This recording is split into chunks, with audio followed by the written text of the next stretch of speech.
The Denver Broncos are eager to make the necessary adjustments in week 2 against the Washington Commanders. How might they do that? What did we learn from the Broncos all 22 against the Raiders? We're going to get that and much more with a cup of coffee on today's brand new episode, GMB.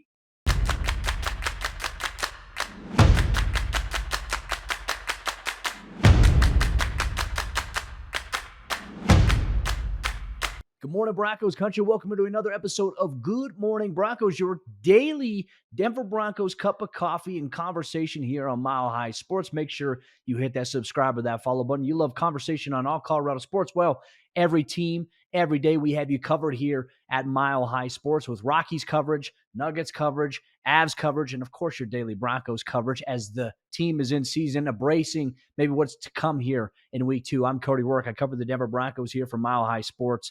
And this episode today is brought to you by our friends over there at Superbook Sports. Use promo code MileHigh and get a bonus up to $250 when you place a bet here today here. But Broncos country, let's talk about it. Now that the 24-hour rule has passed, emotions are set a little bit. Logic is allowed to creep back into the brain here. Do we have any logical takes to talk about from Broncos' loss on Sunday against the Las Vegas Raiders? I hope so, right? And look, this is the thing. We address it in the postgame. When you lose a game, fans are always emotional, but I'm still seeing some crazy illogical takes here. Let's talk about it because I went back, I watched the all-22 tape. What did we learn from it? What did I see specifically? Let's start off here with the Broncos offense. I think first and foremost, a lot of people are going to say, Russell Wilson only had 177 yards. Folks, are you really nitpicking that he didn't have 370 yards? Like, come on, folks. Look at the game plan that Denver had there. They had 6 total drives, which is a rarity. Both they and the Raiders had very, very minimal drives that you don't normally see from game to game. Each team around the NFL usually on average gets maybe 9-10 drives in a game. Well, the really bad ones, they get a ton of drives there. So hopefully, I guess that's a sign that Denver is in the right direction here in terms of offensive efficiency here. But Denver ran the ball really well with Javonte Williams and Samaje Perine. Denver won the turnover battle. They won time of possession. Ideally, those situations right there dictate that you win games. And if your kicker makes his extra point, makes a field goal, Denver wins the game on Sunday. We're having an entirely different conversation here today. Now, I think while 16 points, you don't want to put up 16 points. Denver did a lot of things operationally in that game that I thoroughly came away with saying, you know what, I'm not worried about the offensive unit at all. I think for where Sean Payton is at, the design and the operations that he has as a play caller, but also things that he was doing to mitigate what Max Crosby has done to the Broncos in the past, I thought it was brilliant. I thought it was great there. Now, I think the one gripe we're getting about the offense here in hindsight and recollection is, well, how come they didn't take a lot of deep shots downfield? Well, if you're doing deep shots, right, if you're trying to set up those deep, long producing routes, you have to have the guys for it. But more importantly, you have to have the time for it. And Denver didn't want to take that risk with Max Crosby. You're not sure what you're going to get out of Tyree Wilson, their first-round rookie draft pick, but they love to send a lot of safety, linebacker blitz, nickel blitz. So in situations like that, Sean Payton felt like, hey, for our approach offensively, if we can run the ball well, we can get the ball out of Russ's hands quickly, we have a great chance there. Denver picked up 22 first downs in this game here against the Raiders. They moved the ball effectively well. They converted on a couple of third and long plays, which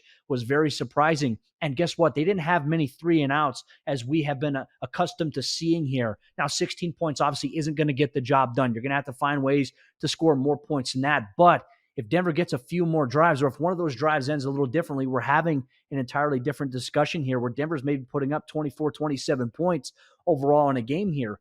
And I think not having Jerry Jeudy hurts. I think also missing out on Greg Dulcich in that second half hurt the Broncos. You could definitely see it. Adam Troutman, a big, reliable pass catcher, but he doesn't have the speed. And right now, Denver doesn't have speed at the tight end position. We'll talk about a little bit of an injury update later on Greg Dulcich. We'll also talk about Cadence Stearns a little bit later here on GMB. But from what we learned on the offensive tape, Russell Wilson, he was good. He was efficient. He made good decisions here with the football. He protected it. He didn't put it into harm's way. And yes, he did get lucky that there was an illegal contact call on that one fumble that he had there. But aside from that, I came away impressed with Russell Wilson. Now you're going to get these casual football observers that just look at the box score and says, well, he only threw for 177 yards. He threw for $177 and 2 touchdowns. We're talking about efficiency, right? The Broncos don't need Russell Wilson to go up there and throw 400 yards. Like if he does, that's great, right? But you need points. You need touchdowns. Denver got 2 touchdowns there. They missed the extra point and they missed the field goal, and they didn't have a lot of opportunities to get that. And obviously, I think maybe late in that fourth quarter where you did settle for a field goal, or it was late third quarter, one or the other, you settle for that field goal because you stall out on that third and goal situation. Obviously, you want to come away with 6 rather than 3, but this is week 1. Denver is opening things up, and obviously they designed their offensive game plan around minimizing the impact of what Max Crosby can do. Now, he still finished the game with a sack there, and he had a couple of impact plays, but he didn't hurt the Broncos in the way that he has in the past. That, to me, I think was a promising sign there. I thought the offensive line, I thought Garrett Bowles did really well. I thought Mike McGlinchey did pretty well. Now, there are a couple times you go and you watch the tape, there's a couple times Max Crosby physically manhandled somebody, but did he get the sack on that play? No. Right? It allowed Russell Wilson to escape and flush out. I thought they took good angles. There were a couple missed blocking assignments on the interior. I mean, Vegas did a really good job at times of stunting the inside linebacker or bringing a safety up and replacing. So they're going to blitz the nickel, have the safety cover the number 2 or number 3 guy, blitz the linebacker, and then you're having the other guy play that middle hook there at the other inside backer position. Thought that they did a really good job of that, but they really forced Denver to have a short dink and dunk approach. And even Sean Payton opened up in his Monday conference call with us and said that they saw a lot of the soft coverage. They didn't see a lot where the safety was necessarily coming down as much to where they could take a shot downfield. Like I said, not having Jerry Jeudy hurts. Cortland, they took a shot downfield to him. He drew a pass interference call that led to the Broncos eventually getting a touchdown. And I think Cortland Sutton capped it off with the touchdown on that same exact series there. And then you had Brandon Johnson, who ran a great, at the very beginning, ran a deep over. I mean, it was a levels concept where they were attacking the intermediate to the short to the flat. Russ did a really good job firing into that window. You had Sutton underneath as the number 2 crosser with Johnson coming up over the top as that number 3 option on the outside there. And Russ made the right decision. So I think his ball placement, him getting the ball out of his hands, one complaint that Broncos fans had about Russell Wilson last season is he takes too many deep shots and he doesn't throw the check down or the short route when it's there. We saw him when the guys that were maybe going intermediate or a little bit longer were covered, or there was a bracket coverage where the safety used, and he didn't necessarily have the time or the window to place the football where it needed to be. We saw Russ go to the check down. We saw him go to the short route, which guess what? It still generated positive yardage. He's being smart with it. He's playing operationally sound football. Russell Wilson, in my opinion, played a really good game. And if there's any Broncos fans out there say, oh, he's washed, get your eyes checked. Go back and watch the damn game. To me, it just fires me up some of the conversations we see on social media because you see somebody say something that's just logically incorrect, factually incorrect about what happens on a play, and all of a sudden it spreads like wildfire. That's one reason I cannot stand social media. But I'm telling you, I came away thoroughly impressed with how Russell Wilson performed, operated the offense. We didn't even get to see any of the design QB runs that were set up because, hey, you play against a guy like Max Crosby who loves to, if you were watching the game, the Raiders, they would like to put in pass rush situations, their D tackles would be in double 3 techniques. And then they would have the pass rushers, Crosby and Tyree Wilson, they'd have them out wide and they would cave them in a sense and still send pressure from inside backers. It's hard to be able to do design runs in situations like that. And I'm very curious to see how Denver and Sean Payton look to maybe spruce up a little bit of maybe what they want to do from a game plan standpoint against the Commanders this upcoming week, Empower Field, the Mile High, week 2 here. Look, we're not frowning. We're not fretting here. The Broncos lost. It is what it is. It's not going to define the season. I think fans need to get that in their head. And look, the last 6-7 years have been miserable from a win-loss standpoint, but you cannot package 2023, a new head coach with Sean Payton in the same category, in the same conversation as you did with Vance Joseph, Vic Fangio, Nathaniel Hackett. This is a different year, a new regime. They don't come with the baggage of those previous years. This is a new start. And hey, we've even said it here on this show from the beginning. I wouldn't expect the Broncos to be great right away. It could take some time because you're still installing things. You're still trying to build that culture from inside out. I think Sean Payton's doing a really good job here. So that's what we learned from the offense in the All-22. We'll talk about some other observations plus an injury update on Cadence Stearns and Greg Dulcich. You're going to get down on today's Good Morning Broncos with your cup of coffee. But let me tell you about our friends over there at Superbook Sports. Why bet with the big boys this football season? Instead, try your hand with the local book, Superbook Sports, this fall. Superbook Sports is the book next door, just a dedicated team of the best odds makers in Las Vegas, making sure that you get the best prices and parlays anywhere. And now Superbook will give you a bonus of up to $250 when you sign up and wager on the same day and use the promo code MILEHIGH. So bet with the best and use promo code MILEHIGH this football season with Superbook Sports. Visit superbook.com for terms and conditions. Gambling problem? Call 1-800-GAMBLER. We're going to continue our conversation on some of the observations we got from the All-22, but let's give you the news that you need to hear as we continue on GMB here this morning. As NFL Network's Ian Rappaport first reported, the Broncos will be without Cadence Stearns for the entire 2023 NFL season, as an MRI said that he tore his patella tendon in his left knee. And this is just a big blow here for the Broncos defense because Cadence Stearns had a massive role in position for them this upcoming year. He was introduced as one of their 3 starting safeties on Sunday for the Broncos here. And now, look, I mean, he's out for the year. And look, this is something that frustrates me as a guy who covers the team. Like, I love football, right? Football's done a lot for me in my life. It's saved my life. It saved so many of these guys' lives, too, that we get to cover, that you guys get to watch on Sunday. If you only knew the stories of most of these guys here, you see a lot of negative, toxic conversation about players when they get injured. Like, oh, this guy's always hurt. Cut him.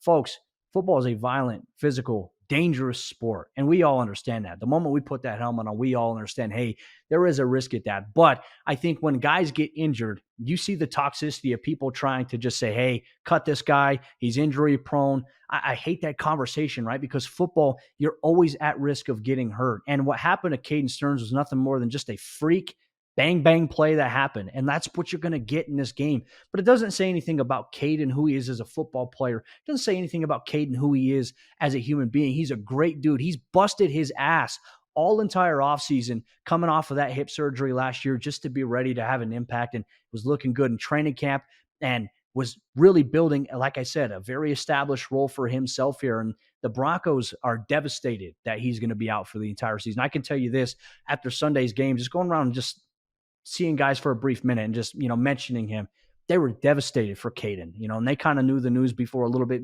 before we did in certain situations like that. But it's like these guys care about Caden. I've had a chance, and I'll tell you this, I've had a chance to get to know Cadence Stearns a little bit over the last year and a half. Like I said, just an absolutely fantastic human being, a guy who works so hard. And unfortunately, this game, an injury like that takes it away for another year here for him. So obviously, all my best wishes go to Caden here. And I wish fans would have a little bit more of that same optimism in a sense, or even just like compassion for a player. And I get it. Look, sports, it's an ugly business, and I get the nature of it. I'm not talking about all fans. I'm just talking about a certain section of toxic fans when you do see these things happen.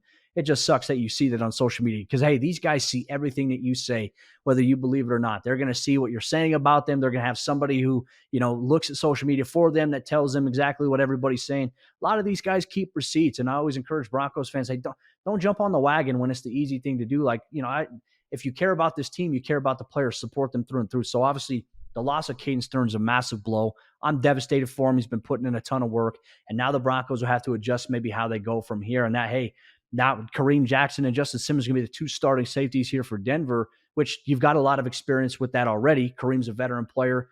Kareem's played really well. I know there's a lot of people pissed at Kareem for his hit, but Kareem didn't do nothing wrong on that hit there on that 3rd down that drew the penalty. There's not much you can do in a situation like that on that 3rd and 7, and it's just unfortunate what had happened, but there was no ill intent. There was no malicious intent there by Kareem on Jacoby Myers. He's just going to make a play because guess what? You need to get a stop on 3rd and 7. It's not his fault he slipped, and look, he even says that he hopes that Myers is doing okay because you never want to see something like that happen to a guy on the football field. But Kareem's going to start. That might mean an accelerated role here for Delarian Turner-Yell, who's already going to be playing quite a bit of special teams here for Denver. J.L. Skinner, the rookie 6th-rounder out of Boise State, he was inactive for Sunday's game. And I don't know if he's ready just yet to be able to, if the Broncos needed him to step on the field of safety, I don't know if he's ready just yet to do it. But then again, you're never going to know until you might have to try in certain situations. So the hope is, hey, Denver can stay healthy on the secondary that's already banged up right now.